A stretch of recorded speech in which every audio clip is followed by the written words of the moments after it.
Hey friends, it's Gloria and welcome back to another video. As you can already tell by the title, this is episode 2 or the second installment in my reading my favorites. I picked a book kind of at random from my favorite Booktubers favorite books of 2025 list. I got a lot of good feedback from the first video. I enjoyed doing that. It was such a fun project that I was like, I'm just gonna continue to chug along and read more books. So I, in total, tried and read 6 books in this video. And as always, love your guys' comments and feedback and let me know if any of these books sound good to you too. Oh my goodness, is this book funny? It's so cute. It's about 5 actual writers. They're female writers that wrote in the 1900s, Agatha Christie being one of them and Dorothy L. Sayers being another, and then 3 other like semi-famous writers from that period. They were actually probably quite famous in that period, but those are like the 2 names that I know particularly, and they're also the main characters of this book. Well, these female writers are like, we're gonna actually solve a mystery. Instead of just writing about it, we're gonna actually solve a mystery that we write about so that we can like bring more realism and more depth to our writing. And oh my gosh, they're just like this team of misfits that are going out to try and basically like put the pieces of a mystery together, and they play different roles and they have different ways of looking at different situations, and their personalities come together in this clash that is so charming and so funny. I just wish more people would read this because it is such a good book. Truly at the center, the relationship between all of the women is sweet and darling and precious. I think the thing that like the little grit that kept me going was that all of these women are real. Marie Benedict, the author, actually puts in a lot of biographical details that are true into the mystery itself. And so you have these layers of like fiction and nonfiction that are sort of piled up in this really magnificent way and topped all off with a wonderful dose of humor that just makes that book spectacular. Okay, so the first book of this video is The Queens of Crime by Marie Benedict. Shelley Swearingen is one of my favorite people that I love to watch. The amount of content that she puts out is amazing. She started, I think, a year or 2 after I did, but I love that her channel exploded. And yeah, she's just a consistently posting queen. I love how much content she makes and her thoughts on so many different kinds of things. She also loves historical fiction. She loves nonfiction. She loves classics. She'll kind of read a bit of everything. Eclectic tastes for sure. Now, I was going to pick something else off of her actual best books of 2025 list, but then she keeps mentioning this book as an honorable mention. And the reason I went for it is in lieu of this project, I wanted to pick books that most intrigued me, so I kind of deviated from that plan, but I own the book of this. I own Queens of Crime as an audiobook, and so I thought I needed to read a book that I actually own instead of waiting forever for Libby holds or having books that are not available. For example, from her actual best books of 2025 list, the ones that intrigued me more are her nonfiction favorites, Cleopatra or Takedown. Both of those actually sound really good to me and a little bit more intriguing than this one did. I should have picked one of those, perhaps. The other 2 historical fiction favorites from her that I think I would enjoy more is another book by Wendy Holden, The Princess, which is about Princess Diana, or The Duchess, which is I think about Wallace Simpson. She loved reading from that author. I've read the first book in that trilogy and I want to continue the series, so I do want to read more from that. And An Uncommon Reader, another kind of royal family take on if Queen Elizabeth was a big reader. So all of those sound more intriguing than this one. But for the sake of the project, I picked this one up because I own the book. And that's definitely my fault. I am just not a classic mystery girly. I think that's the problem. I am DNFing this book at 35%. I made it 35% of the way through and I just was not feeling it. I have not read it. I have not wanted to pick it up. I have indeed now started another audiobook because I just didn't want to listen to this one anymore. Again, for this first part of this project, I also DNF'd a book from one of my favorite people. And I feel kind of bad about it, and I don't need to feel bad about it because I still love reading and I'm doing this for fun and for my enjoyment. And I am just not someone that loves Agatha Christie and the classic golden age British crime kind of books. They don't intrigue me as they do so much for other people. I know so many people out there are big Agatha Christie lovers. I just don't necessarily care about the mystery. After hearing the way Shelley talked about this, I mean, even 35% of the way through, I agree. The characters themselves of Dorothy L. Sayers, Agatha Christie, and the other 3 authors is interesting. Like this ragtag female group of friends coming together to solve a mystery is fun. But so much of the story, at least 35% of the way through, has been about the mystery itself, has been about solving the murder of this young woman in France. And they go to France and they go basically sleuthing around town to try to figure it out. I don't know why that doesn't intrigue me anymore. I loved Nancy Drew books as a young person. I love certain kind of like detective-y mystery movies, but for some reason in reading I don't actually care about the mystery part. Like, that's not what's pulling me through the story and wanting me to keep going back for it. So I'm just deciding to stop it, pause it, and put it down. But I think Shelley loved it, and I know so many people do love classic mystery books. Big Agatha Christie, Dorothy L. Sayers fans out there, you would love this story. This would be the perfect book. I do like what she pointed out about Marie Benedict sprinkling in historical fiction and nonfiction, because I found that with the other Marie Benedict book that I've read. I can't quite remember what it's called, but it was about Hedy Lamarr. And I like the way that she wrote that story. Like, you're focused on a real person in history. And that was really cool and well done. And I think that is a strong suit of Marie Benedict. If you want a historical fiction that focuses on real women in history, then she is the author for you. She has a million books about that. But her writing, or the way that her story unfolds, isn't like the most compelling thing ever. So I don't know how much of her books I'd love to continue reading. All that to say, this was definitely a me thing. Like, I should have known better. I should have picked a book off of Shelley's list that was a little bit more intriguing to me. And maybe I still will one day, but just I didn't own those books. I didn't have them easily available. This one did, so that's why I tried it. And I'm glad I tried it, and I learned a little bit more about myself. It's just like, I think I'm going to avoid the classic British mystery things because they're just not for me, and that's okay. I don't have to be like other people. So my next favorite booktuber that I watch regularly is Jen from Jen's Reading Life. I am so excited for her that her channel blew up in a year. I think she only started 1 or 2 years ago. She is just the queen of like cozy reading, cups of tea, and I just love her very cozy, soothing channel. She reads a lot more classics and kind of obscure books, as well as like British stuff that I don't read as much of, but we do have definite overlap with Susan Branch and Rosamund Pilcher. I do enjoy reading from both of those authors, and so when I saw her favorites list, this one stood out. This is a nonfiction that was on the Goodreads Choice Awards, and I've seen a few people read it. It was kind of on my radar. I love a naturey nonfiction now and again, so this one just stood out to me amongst the bunch. I'm excited to be reading more nonfiction this year already, even from doing this project, which is always a win. This is one of the books I read very early in 2025, but it stuck with me throughout the entire year. There's so many lovely passages in here. It's such a lovely rumination on humans and our connection to the natural world and how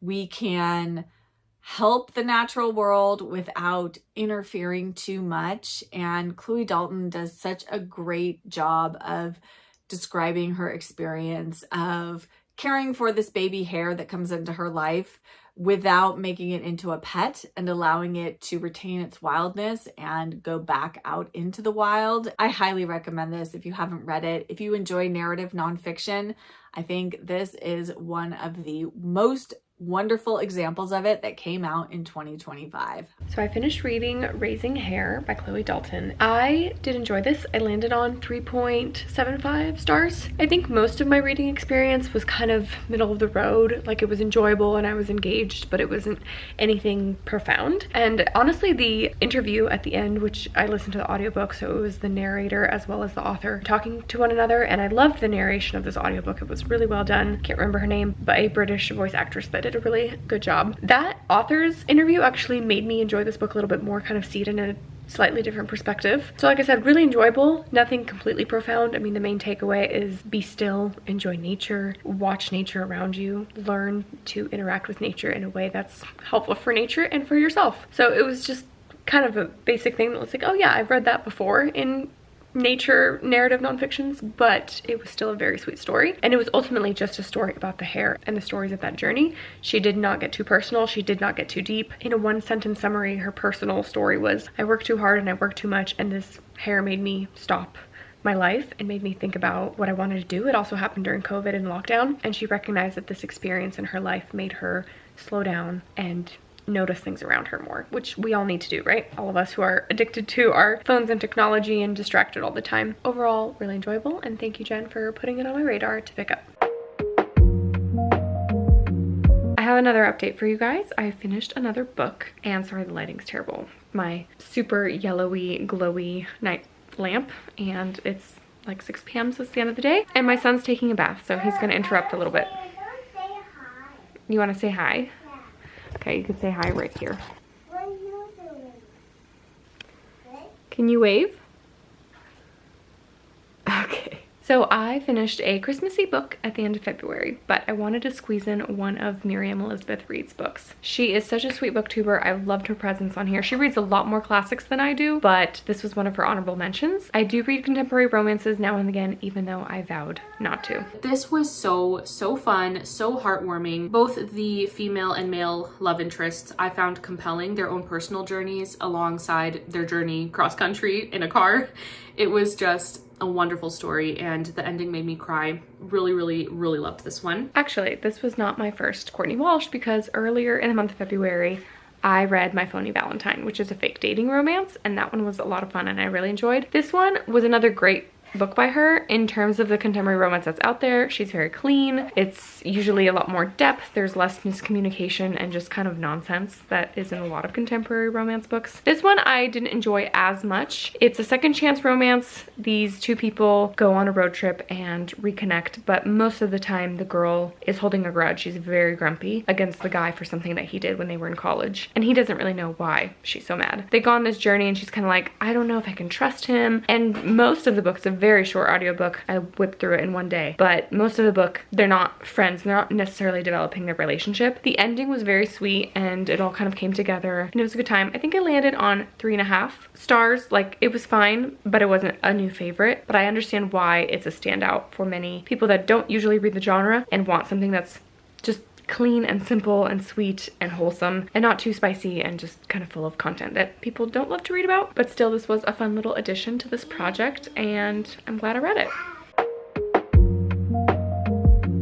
I am zipping through these books, partially because my husband's out of town this weekend, and for Lent I'm giving up social media for 40 days, Instagram and YouTube specifically. Still making YouTube videos, but not watching them, so sorry if I've disappeared in the comments of your videos, fellow booktubers, but it's giving me so much time to read and puzzle and just do things. But yeah, I've been reading a lot and I've already whipping through all of these books. But the next book that came up is one I would never have picked up on my own. I mean, maybe I hadn't really even heard of it, and the booktuber also hadn't heard of it. I don't know how it came on her radar, but I'm talking about Liv's Library. Olivia, she's very sweet. She's the only booktuber that I've got to meet in person. She was here on a girls' book trip weekend to Portland, and they let me crash their Powell's excursion, and it was so sweet to meet her. She definitely is a fantasy girly, reads a lot more fantasy than I do, but this one stood out amongst her favorites list for me to try, and I'm glad I did. Let's hear her talk about it. This book tore me to shreds, and I still think about it to this day. Our main character Evie unfortunately was in a car crash, which leaves her to wake up in a hospital thinking that it is 6 years ago. Her brain still thinks that she is with someone else, that she is still dating someone else, when in reality she's married. We're following along with Evie and trying to put the snippets together of all of these memories. This writing was absolutely beautiful. It was not like your typical rom-com. It read more literary suspense, kind of, with a subplot of romance. The way that Emma Gray writes with her verbiage about death, about grief, just know that this cover is deceitful because it will break your heart by the end. There's probably some trigger warnings or content warnings you should look up before starting this. The synopsis is so vague, and that's why I was just absolutely blown away. I thought this was just going to be like a simple lost memory type of trope, putting things back together, which I love. I love that trope because it's like a mystery in and of itself. I will literally read anything that Emma writes. I am so looking forward to her new book this year. So I completed this book. Emma Gray, she wrote The Last Love Note, something like this cover, and I've seen that one around. That one I wasn't necessarily interested in picking up because it's, I think, about an older character that's dealing with grief, the loss of her husband. Not necessarily a story that I'm drawn to, but after reading this book, I would totally be willing to read more from this author, and she has another book coming out in April of 2026. Also some kind of drama dealing with fate. I think time slip situation is what I read in the blurb, which sounds really interesting. But regardless, I'm talking about Pictures of You. This book reminded me a lot of Leanne Moriarty's writing. And that is not because they're both Australian authors, but maybe that's part of the the connection I made, but really that interpersonal drama, diving deep. This book felt like What Alice Forgot plus Big Little Lies together. There is secrets unveiled, there's memory loss, there's uncovering the past, there's stories told, there's romance and complicated relationships and toxic and abusive trends coming up in the relationship. It was a heavy hitting kind of book, but not in like an overly way. It was sad. It was a sad story of a relationship that kind of breaks your heart, and it makes you wonder how a person got to the place and got in that situation. But I thought that this was really interesting told. A solid like 3.75, 4-star read for me. I'm glad I read it. I'm glad I was exposed to this author. Definitely wanted to keep an eye out for, and definitely would recommend for those who are Leanne Moriarty fans, which I am. These are my stack of Leanne Moriarty books, and not every single one's a win, but a lot of them are really, really good, and I just like the way she writes and uncovers these character stories, and I think Emma Gray is right on that level as well. So thanks, Liv, for putting it on my radar. I would have never picked this book up otherwise. I'm here to check in and do another update. I finished another book. I was gonna pick a different book from each of these booktubers, but they both had this book as one of their top ones, so I figured it just makes sense. I think they also read it together for a book club, and I also associate both of them together a lot because they do buddy reads and read-alongs a ton, and I'm talking about Tiffany from Beautiful Minutia and Dia from Novel Idea. I think that these women are just so sweet and wonderful. They read so many more classics than I do, which I love, and I love hearing about all it. And Dia reads just books I've never heard of before, like ever, which I also love. Anyways, the book that I picked from their top lists is Reclaiming Quiet by Sarah Clarkson, and let's hear them both talk about it a little bit. This book is all about finding spaces and margins to refresh and rejuvenate yourself spiritually and reconnect with the Lord in a life that doesn't have a lot of margin and doesn't have a lot of quiet space. And I think that that's true of a lot of people. We go through phases in our lives where maybe we do have less going on, but Sarah Clarkson is a busy mom of, I think, either 4 or 5 children. It makes it really hard to find quiet spaces when you have small children. And then as your children get older, there's lots of activities that keep you busy. Ask me how I know. And it's so important to be able to find margins and create margins of quiet to be able to find rest for your soul and to reconnect with the Lord. And so this book is beautifully written. I think her writing style is absolutely fabulous. It's so lovely, but there's practicality in this as well, which I really appreciated, that the end of each chapter has like reflection questions for you to be able to put the things that you've read into practice in your own life. And it's not only beautifully written, but also just so powerful, and was an absolutely life-changing book for me. I realized also that it too is about art and being an artist. That doesn't mean paint on or, that kind of thing. It means any kind of creation, any kind of creativity that you do, and just what that brings to our lives and how it is intricate and necessary. It just elevated the book that much more. So this book I picked, I don't know why I picked it. It's the one that stood out to me. It just was the perfect book for the perfect time and place. So it's one of those things that I'm so glad I'm doing this project, because I don't think I would have picked this book up otherwise. I mentioned in my last update that I'm doing Lent for the first time this year, and I'm giving up social media in just hopes of more time to be present, more time to be still, just less distraction. And not that I necessarily use it for anything bad, right? It could be like just a neutral habit, but I definitely spend way too much time on Instagram and YouTube. As much as I love YouTube and I love watching stuff, sometimes I just spend way too much time on there. Anyways, so it's kind of funny that I gave that up, and then a weekend happened where this last weekend where my husband was out of town, and I was like, okay, and I can't be on social media, and I like don't have anyone to talk to in the evening, so I'm gonna spend all this time reading books. And one of them was Raising Hare, which is about noticing the outside nature, the stillness, like being more still and present with the outside natural world, which I really enjoyed that takeaway. And then I started reading Reclaiming Quiet right after Raising Hare, and they just kind of spoke to each other, but in very different ways. And then finishing this book right in the season of Lent, it was beautiful. All that to say, I gave it 5 stars. I think this is a really incredible Christian nonfiction book about stillness and quietness. Silence and solitude is a spiritual practice that can be very daunting for those that don't have the space for it or don't usually do it. I think for maybe introverts, it's like easier. And I do consider myself like a homebody and introvert, but I think in just the day and age that we live in my life as a young mom, or a mom with the young boy and another one on the way, there's very few moments of stillness. And the ones that I do have, I fill in to catch up on videos and social media and talking this, that, and the other, and reading X, Y, and Z, and like filling my brain all the time. And this was just a really refreshing read. Just as Tiffany said, it was both inspiring and like theological as well as practical. And I love that combination. And I think I just really related to the author being a mom with young kids and how that looks like in her current stage, which is my current stage. I just have a few less kids than she does. But yeah, I really loved it. And so thank you ladies for putting it on my radar. It was a total standout read. The first real 5-star of this whole project, which I loved. But yeah, just definitely the right book for the right time. And I didn't really expect it. I'm so glad I picked it up because it like fits perfectly with what's going on in my current life right now, which I loved.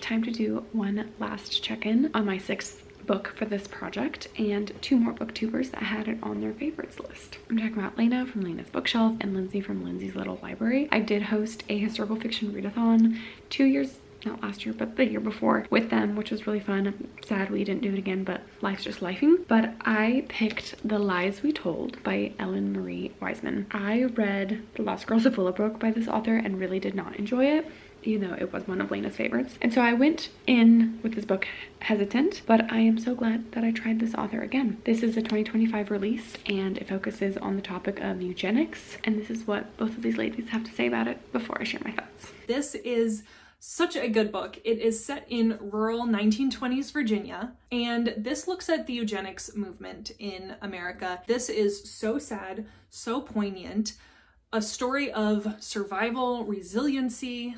It starts on Ellis Island with an immigrant trying to come over to America with her family, and she's separated from her family, and she ends up in rural Virginia working for a family member and helping him raise his 2 children. There's a found family aspect in here. There is an asylum aspect in here. It's so good. You follow this young woman as she's figuring out what her life looks like in this new country. Such a story of strength and veracity. Such a good deep dive into the eugenics movement that is often not talked about. It's so sad. It's so sad. Yet there's some found family to it. There is this determination for survival, this idea of what family really is and what it means to really live. It was fantastic. It's Ellen Marie Wiseman. Just go read it because she's, in my opinion, can do no wrong. So both of those ladies touched on it being a sad book, and it was indeed a very sad book. It was hopeless feeling 90% of the way through. It just was so tragic and infuriating to read about how this woman was treated. She's a 18-year-old young mom, had a child out of wedlock in Germany, immigrated with her family, got separated from her family, goes to live with this other distant relative, and things are kind of falling apart there as she's learning to love and trust new people. It's also super distrusting at the same time, and there's all of these forces coming against her and really villainous, awful people that work for the government that did terrible things. And the title, The Lies They Told, is the lies that the government told people. It really was just such a heartbreaking read. I landed on 4 stars with this one. It didn't quite make it to like a favorites because of how hopeless I felt through it all. And there were parts that were just so repetitive, like you're in this young woman's head, which I think that's on purpose. Like it made sense for her character and being an immigrant, not knowing the language and constantly butting up against like, this is not okay. Why are you doing this to me? Or why are you doing this to other people? But it just was so repetitive in that cycle of hopelessness of coming up against terrible people. There's some really hard scenes of her, particularly in Ellis Island. It was a very difficult scene to read. And then her experience in the asylum was also a very difficult scene to read. So it's a very tough book, but I feel like I learned a lot about some part of American history that's just really not talked about. So that was really good. I think this is a standout historical fiction that talks about a very specific part of history that's not well known. So yeah, I would go into this with the right headspace that this is a sad story and you're going to be really mad most of the book, but you learn a lot, and it's a good historical fiction. A lot of historical fiction is sad, and you do learn a lot, and you're in kind of for the tragedy of it all. A super solid read. I'm glad I picked it up. So to close out this video and this second installment in reading my favorites, just a recap of the 6 books that I read and the order I would put them in. I DNF'd The Queens of Crime by Marie Benedict, but that was definitely a me problem and a thing that I did. I chose the wrong book, but I think this book could be and is a win for so many people that love Golden Age mysteries. I'm just not that person, and I should have known that. Then I would put in Cross Country Christmas by Courtney Walsh, a 3-star read. This was a fine, sweet contemporary romance, a good time overall, but not memorable, not a standout. And I actually read another Courtney Walsh just in February on my own, apart from this project, that I much preferred over this one. And then I once again have 2 kind of like 3.75 star books that are very different, but I feel equally about emotionally. One is Raising Hare by Chloe Dalton. This is a very solid narrative nonfiction about nature, noticing nature, being still, about a woman raising a hare and learning about the life of hares. It wasn't anything profound or anything super moving to me. It was a sweet reminder and a sweet little anecdote about human-animal connection. Another book that was a solid time for me, Pictures of You by Emma Gray, also really enjoyed. It was very twisty-turny. This reminded me of Leanne Moriarty a ton, so I found another comparable author to her and to this like interpersonal drama of kind of messy relationships and messy stories. It was a very interesting read, and I think many people would really enjoy. Then I would say the next best was The Lies They Told by Ellen Marie Wiseman, also a 4-star read, very solid historical fiction, very tragic, very moving. Learned a lot about the eugenics situation in America in the 1920s and 30s. It was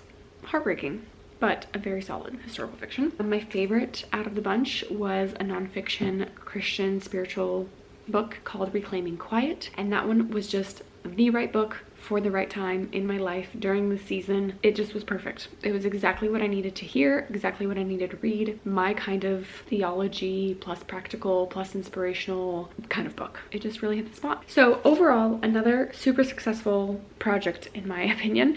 It continues on. I don't know what the average rating is. It's very similar to my first video, which I DNF'd one and I like really loved one, and then a lot were really solid books. Like there's none that I hated. There's no reading experience that I was like, oh my goodness. And even like I said, the DNF was not because I hated the book, it's just because I knew it wasn't my kind of story and I wasn't connecting to it like someone that would love it would love it. So it continues on. I'm gonna do at least 1 more, maybe 2 more videos of this because it's just too much fun and I'm having a good time, and I love what I'm reading, and I love that I'm finding books that I usually wouldn't have picked up or wouldn't have picked up for a long time. So that's been really fun. Thank you so much for watching today with me, and I will see you guys in another video soon.